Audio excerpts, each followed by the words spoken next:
Indiana Hoosiers in college game day. Never thought I would say that together, but Indiana at Oregon should be a classic game. Let's talk about it.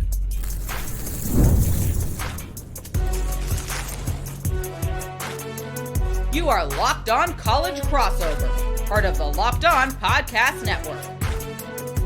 Your team every day. A crossover edition of Locked On the Portal and Locked On Hoosiers with college game day headed out to Oregon for Indiana playing at Oregon. It is going to be a classic matchup, and we're going to talk about that, the recruiting implications, and everything that's gone into it right here today. Today's show is brought to you by our friends at FanDuel. Right now, new customers can bet $5, and if it wins, you get $300 in bonus bets to use across the FanDuel app. Let's talk about the craziness of Indiana being on college game day, Indiana even getting any attention in football. I'm an Indiana grad, so I thought it was kind of funny because, like, growing up, nobody paid attention to Indiana football where I'm from. I mean, this is true.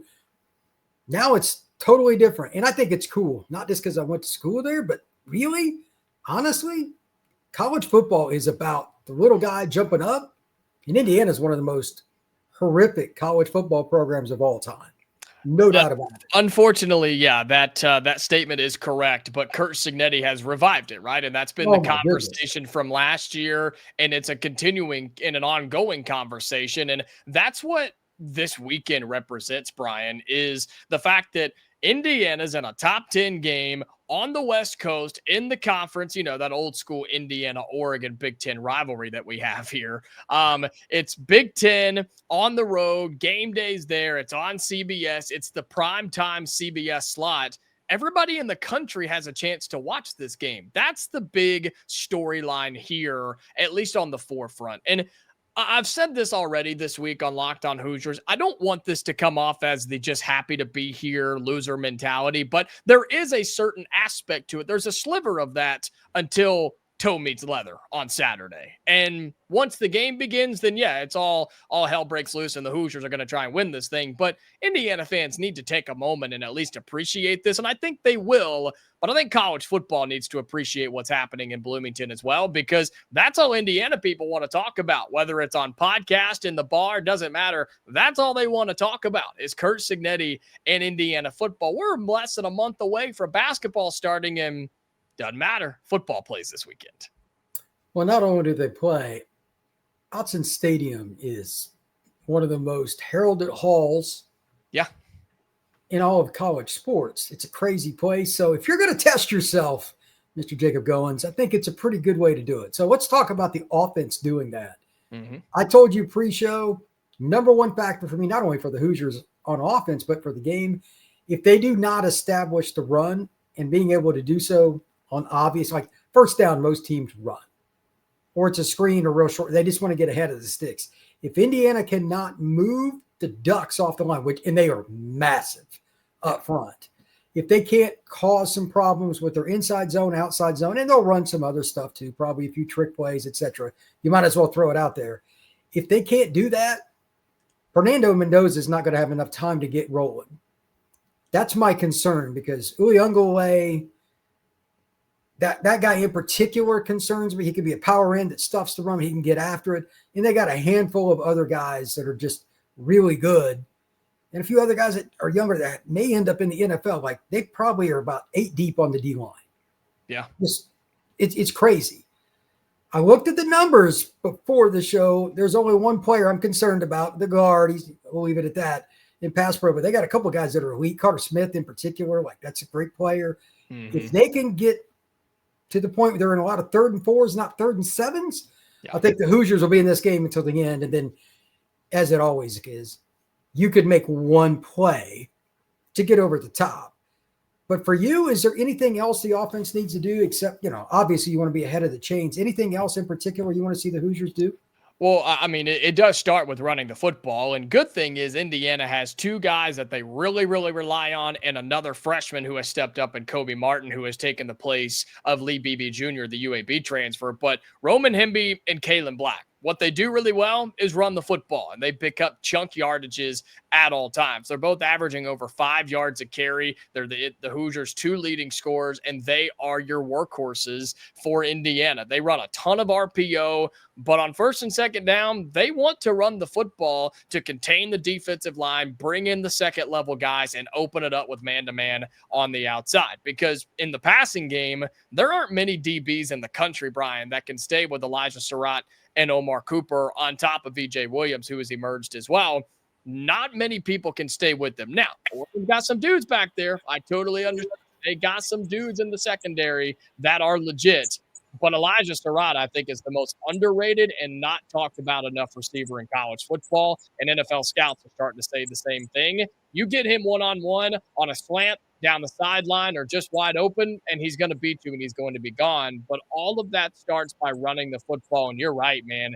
2nd and long, 3rd and 12, penalties in this game, right? Those things cannot happen for Indiana on the road, and that means the offensive line moving or holding or doing whatever things to get in your own way.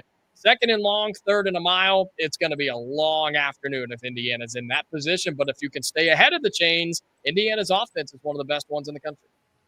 I just want to throw one thing on top of that. Let's use the game this past weekend. Miami played at Florida State, and that's a crazy stadium too. The first deep ball that Carson Beck threw, he missed, but he didn't miss the next 2. They got outgained per play, didn't rush for as much, but they won the home run battle. Yeah. They won the game and dominated. If you hit the home run ball, it changes things. If it presents itself, especially since you're on the road, if you want to take the crowd, but Oregon's fan base is bananas. Oh, they're wild, yeah. You have to hit, whether it's Surratt, I don't care if it's one of the running backs on a wheel route, whatever, tight end streaking down on the seam pattern, whatever. Yep. It's got to be a money ball. Now, I trust Fernando Mendoza to do that, but this Ducks secondary, they lost like 6 guys. I mean, it's insane. They had a couple of transfers, a couple of guys that are like sophomores, and a couple of freshmen. It's unbelievable how it's glued together. They're talented, man. They are. And you would expect that and nothing less from an Oregon team, right? But I think, and I've said this week, Indiana, in terms of talent, when it comes to matching up with this Oregon team, this isn't Ohio State and Notre Dame from last year, where the talent gap was just insurmountable, right? It was too much. Indiana physically couldn't overcome it. Talent won't be an issue in this game for the most part. Could there be a situation here and there where you're like, yep, that's just, there's a difference there, but it won't be at every position like it was last year. And I think that's why Indiana has every chance to win this game. I agree. I just can't turn the ball over. And you hit on my other point. Dumb false start penalties, no to snap count, stuff like that. They're going to have to go with silent count or I hate trying to clap or whatever in places like, please go with silent count. And the fake clap, and then you actually clap it. I hate it too. Find a new system. Find a new way to do it. Yeah. So I'm assuming that Indiana's going to figure it out. But if they limit that stuff, then you get to the other side of the ball. And this is the part where I'm excited. I'm a big fan of Oregon's offense and how they run it. Stein, the coordinator, is really, really good. Dante Moore is a kid I got to know during the recruiting process. He's a great kid. But we're going to talk about how Indiana can kind of take advantage of that opportunity next here on this crossover, Locked On Hoosiers and Locked On the Portal. Today's show is brought to you by SupplyHouse. When opening the whistle every day and you get a new repair, you can get your crew moving with SupplyHouse. Order today and see parts on your doorstep tomorrow. Over 280,000 plumbing, HVAC, and electrical items from the most trusted brands in the business. Their real-time inventory and honest lead times keep you from punting on projects, while their industry-leading customer service always has your blind side covered. If you need a part, the very next day they can do that. If you've got questions, that's where the customer service comes in. Join the free Trade Master program today and score points with priority shipping, lower prices, and dedicated support line. Visit supplyhouse.com to sign up for free and use promo code SHCollege5 for 5% off. That's supplyhouse.com. Real people, real service.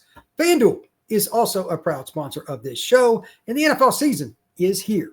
FanDuel is an offer that you don't want to miss because right now new customers can bet $5 and you can win $300 in bonus bets if you win. That's right.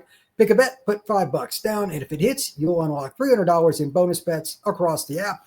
You can go with over-unders, halftime scores, player props, parlays, or anything else. What are you waiting for? Visit FanDuel.com and download the FanDuel app today. Thank you once again for making Locked On Hoosiers and Locked On the Portal a part of your day here on the Locked On Podcast Network. I'm Brian Smith, joined by Jacob Goins, talking about the big Oregon versus Indy. I'm still having a hard time saying that. Oregon, and I can't wait to say Ohio State or Penn State or Michigan. Those are the three logical. Yeah. Indiana, and it's not basketball. So this is crazy. And how much bigger is this game, Brian, because of the win against Illinois and surviving 2 weeks ago against Iowa, right? Not that it still wouldn't be a big game if Indiana had a loss, but both teams undefeated, both teams off a bye, both teams ranked in the top 10.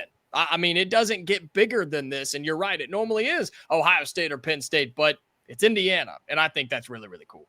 I do too.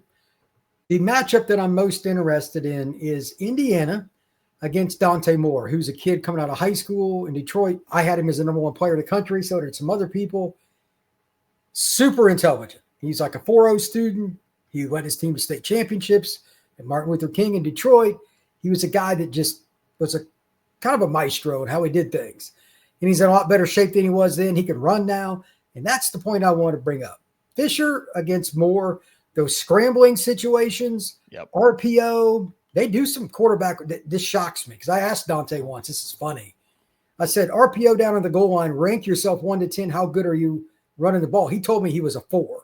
I'm like, dude, that's a pretty low number. You're killing yourself. Yeah. He wasn't in great shape at the time. I mean, Oregon's transformed his body. He ain't no 4 anymore. I can tell you that. He's going to go out and get you 4 and 5 yards consistently. And he's the reason they beat Penn State. He destroyed them in critical situations. Not a lot of chunk plays. They always stayed ahead of the chains, and he got some first downs. Indiana's got to be able to figure out how to, and they get an extra blocker when Dante runs, to slow him down in those spots. So I got to use him a lot. 3rd and 2, 3rd and 3, Dante's probably going to get some chances, and he can definitely swing it. We can get in that in a second. But that's my key. What's your biggest key for Indiana defensively to slow down the Ducks when they got the ball? I think it's just throw some unique things at Dante Moore. And you just went up against the best defensive coordinator in the country, right, at Penn State, Jim Knowles, who's making over $3 million a year. But I think you're going up against a top 5 defensive coordinator in Bryant Haynes at Indiana. And people just don't talk about him enough because of the things he's doing at Indiana with talent and guys that came back for another year. D'Angelo Pons, who is playing in this game, by the way, did not play against Iowa, the All-American corner. He'll be back this week. He is somebody that will be playing on Sundays. Aiden Fisher is somebody in the linebacker core that'll be playing on Sundays. Michael Kamara, Hosea Wheeler, those guys on the defensive line, they will be playing on Sundays. You've got to let your guys eat. You have to let your dudes do what they do, and that means throwing some different wrinkles at Dante Moore. Because if you just rush 4 or 5 to that Oregon offensive line, they'll pick it up. They'll protect him, and Dante Moore will pick you apart. And if he has even longer than that, as good as the Indiana secondary is, they can only defend for so long, and Oregon's got 4 or 5 guys that they absolutely love to throw the football to, and that worries me big time.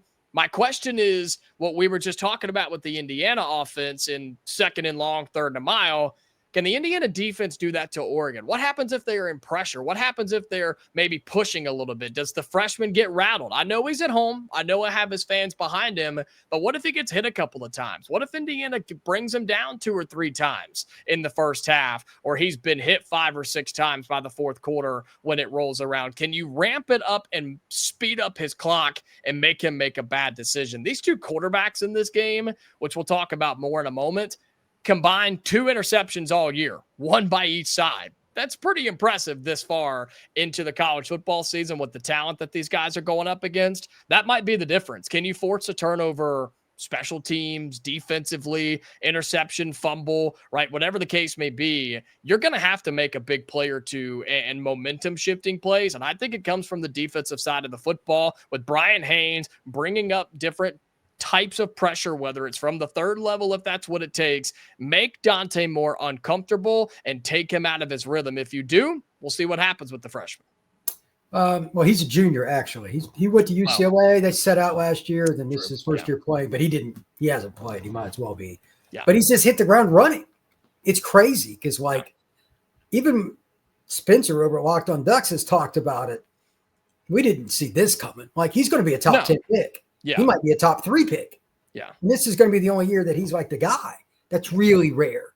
The other guy that I want to talk about is DeCorian Moore, who is a true freshman. He's out of Duncanville High School down in, or maybe it's Duncan. It's one of the Dallas schools. Everybody loved him coming out of high school. I had a chance to see him play. Really, really good route runner. He's clutch. I hope they have some ways to mix it up with him, because that's the security blanket, without a doubt, for Dante. And I would do, like, DeCorian, if he was eligible, would be gone after this year, go in the first round. Yeah. Fortunately for him, he's got to play 2 more years. That's just the way it works. To that end, Indiana, I'm curious to see if do you think they'll use the obvious guy to trail him everywhere? Or? You're going to have to, I think. I mean, he's the best for the reason, right? In D'Angelo. Oh, yeah. But, and you could tell he wasn't there against Iowa, but Rylan Gandy stepped up and played a good game, and you're not going up against a crazy Iowa passing offense, but they did have some yards in that game. And this Indiana defense has shown already this year, Brian, that they have not necessarily bend, don't break, but they do have a couple of big chunk plays by opposing teams that they're able and willing to give up. You can't do that against Oregon. You can't give up one of those, because they're gone. They will burn you and make you pay. So everything has to stay in front. If it takes 12 or 15 yard plays, fine. Don't get beat for 25, 30 or more. And I think that's what Indiana's going to have to do. Yeah, simply put. That's a very well said point of view there. De'Ara Hill, I believe is his name, the freshman who's from Illinois. Yep. That kid shot out of a cannon, and he had his coming out party against Penn State. They got plenty of good running backs. They're loaded. Yeah. But I think he looks the best. They got 4 guys who got a chance to play in the NFL. I mean, don't feel bad for Oregon here. They're very balanced. Very balanced. Different kinds. Speedy guys, bigger guy, short yard. Like, it's gross. Yeah. I'm curious to see how heavy the box is. With Fisher and those guys, they probably won't miss a lot of tackles, but it is a mathematical deal. Hat on a hat. It's the old saying. And again, Dante will probably run the ball a little bit in short yardage. It's inevitable. How many guys on 1st and 10 will Indiana put in the box is something I'm curious with to help protect from those big plays that you just so smartly discussed. I think Oregon, to be honest with you, probably isn't real worried about shooting the ball down the field, because they're so big and so good up front. I doubt they really think Indiana's going to stop them. That's just my guess. I think they'll be pretty conservative with Dante. They'll take a few shots maybe. But for the most part, even DeCorian doesn't run a lot of deep routes. They get the ball out. Will Stein's offense, screen, short pass, grind you into the dirt. It's a slightly more aggressive offense than what Miami runs under Cristobal, who's probably the most conservative guy in the country offensively. But Dante can spin it. If you give him a free shot, he's going to take it. And you can't allow that to kind of spiral out of control by allowing any of those guys, I don't care which one it is, to get 5 and 6 yards on first down. If that's the case, this will not be a close game. Well, I think it's 2nd and 4. Well, I think it's fascinating, too, the idea that you can look back to the last game that each of these 2 teams played, Oregon against Penn State and Indiana versus Iowa. Both quarterbacks stepped up and made a game-winning throw.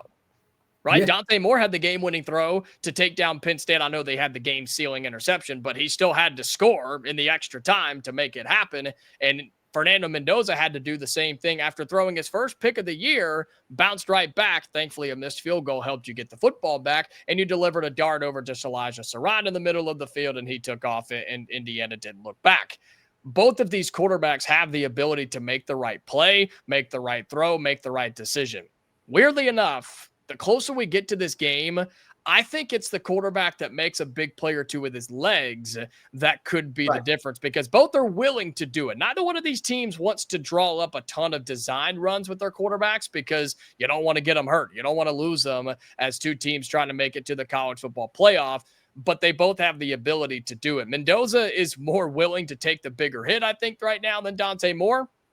And maybe that's something that Indiana tries to expose. Not saying dirty hits, not saying things like that. But if you have a chance, you got to lay some hands on him. You've got to find a way to rattle a young quarterback in an environment like this, in a game like this. And I'm curious on if one of these two guys can scramble for what would be a sack, turns into 20 or 25 yards and puts you into field goal range, right? This game kind of feels like a play like that could be the difference in a top 10 matchup.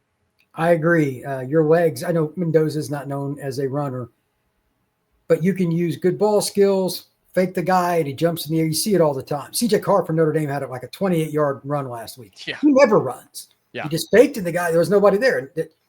He just slid down. Yeah. That kind of play can change the game. Absolutely. You should be able to score after you get the most unlikely guy out of all your skill players getting a 25-plus yard chunk play. Why not? And Oregon's defense can be aggressive. You can hit a few, and I think they will be, but Indiana needs to be patient with the run game, not abandon it early. They're going to get some stuffs. Oregon's going to get some run stuffs. But you have to commit. You have to stay committed to it. You can't see one. Yeah, your first play from scrimmage, 1st and 10, getting knocked back for a yard. You can't just abandon it. You can't, all right, it's not going to work. Got to move on. You can't do that on the road. If it's the 4th quarter and you still have 20 rushing yards, yeah, maybe you got to change it up a little bit. But I'm with you. You cannot go away from it because it gets stopped on 1st down. When we come back, we're going to talk about the implications of this game for both teams, but kind of an interesting perspective for Indiana. They're never really in this spot. What does that mean? We're going to talk about that next on this crossover Locked Over Hoosiers and Locked on the Portal. Today's show is brought to you by Mazda, who crafts cars for those who do more than simply move. From footwork to breathwork, athletes sweat all the details.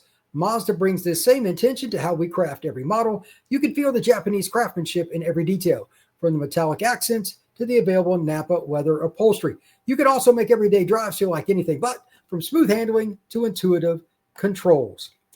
Like our players, we sweat every detail there is, and because when you make every move count, impossible becomes irrelevant. Mazda. Move and be moved. And finally, we are brought to you by Quo. One of the tools that help you make a huge difference for your business owners is Quo, formerly Open Phone. It's the same great business phone system you've heard me talk about before, just with a new name. And here's why it matters. Every missed call is money left on the table. When every customer conversation counts, you need a phone system that keeps you connected every minute of the day. Quo is the #1 business phone system that streamlines customer communications. It works right through an app on your phone or computer, so no more carrying 2 phones or relying on a landline. So if you're out, it doesn't matter. You can get that information because you've got a service there that's got your back. See why over 90,000 businesses trust Quo, formerly Open Phone. Get started for free and get 20% off your first 6 months at quo.com/lockedoncollege. That's QUO.com/lockedoncollege. And if you've got existing numbers, Quo will port them over at no extra charge. Quo, no missed calls, no missed customers. Headed into the last segment here on this Locked On crossover, I am Brian Smith with Jacob Goins, Locked On Portal with Locked On Hoosiers. Implications. First off, hats off to Dan Lanning. What he has done out in Eugene is incredible. He has taken this program to another level.